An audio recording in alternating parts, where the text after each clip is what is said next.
ఓం శ్రీ గురుభ్యో నమ.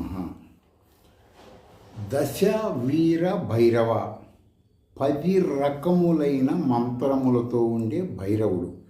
ఆ మంత్రం ఈరోజు చెప్పడం జరుగుతుంది. శ్రీచక్ర నవావరణ గుప్త గాయత్రి మహామంత్రం తరువాత ఓం హ్రీం ఓం కయ్యేయీల ఐం హ్రీం ఐం బుద్ధ్యాకర్షిణ్యై విద్మహే ఐం క్లీం సౌః హసక హాల క్లీం హ్రీం క్లీం బుద్ధ్యాత్మిక ఐ ధీమహి ఐం ఈం ఔః సకల శ్రీం హ్రీం శ్రీం తన్నో కళా ప్రచోదయాత్.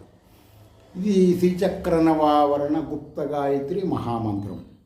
ఇప్పుడు దశ వీర భైరవ అంటే దశ దిక్కులలో నుంచి వచ్చేటువంటి ప్రాబ్లమ్స్ నివారణ చేసే అతను. చాలా శక్తివంతంగా శ్రీ విద్యలో గురు పరంపరలో చెప్తూ ఉంటారు. ఎలా ఉంటాడంటే ఈయన ధ్యాన శ్లోకంలో ఖడ్గ కేట ధర వీర వరద అభయ హస్తక ధ్యేయ నిత్యం మహారౌద్ర సర్వ విఘ్న నివారక దశ వీర ఆ విధంగా ఉంటాడు.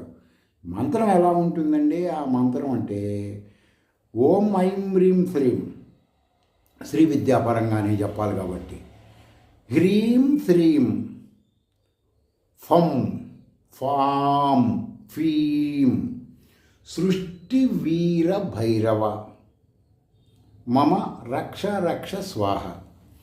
ఈ ఫకారము నేను బీజాక్షరాల గురించి చెప్పినప్పుడు మీకు ఫకారం గురించి కూడా చెప్పాను.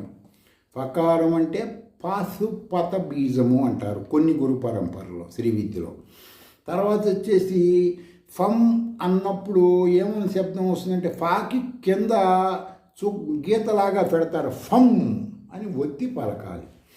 ఆ పక్కన ఫామ్ అని మళ్ళా పలుకుతారు, తర్వాత ఫీమ్ అని పలుకుతారు. ఈ ఫిజికల్గా కనపడే శబ్దానికి ఇంటర్నల్గా వాటికి అర్థాలు వేరుగా వస్తూ ఉంటాయి. ఫమ్ అన్నప్పుడు ఫామ్ అన్నప్పుడు ఫీమ్ అన్నప్పుడు ఏమొస్తుంది? అకారము ఉకారము మకారాలు ఈ విధంగా వస్తూ ఉంటాయి. మీరు ఆ శబ్దాన్ని గెస్ చేసి మంత్రం చేస్తే మీకు వెంటనే బెనిఫిట్స్ వస్తాయి. మంత్రం చేసేటప్పుడు ఏం చేయాలి? ఓం పలుకుతున్నాం అనుకోండి, ఓం పలకటం వలన ఏం జరుగుతుంది? బుద్ధి కరెక్ట్గా ఉంటుంది. అందులో ఉన్న అకార ఉకార మకారాన్ని స్మరిస్తూ పలికితే ఏమవుతుంది? నీకు 3 దోషాలు పోతాయి, 3 గుణాలు యాక్టివ్ అవుతాయి. ఇలా ఉంటుంది శ్రీ విద్య మొత్తం. మీకు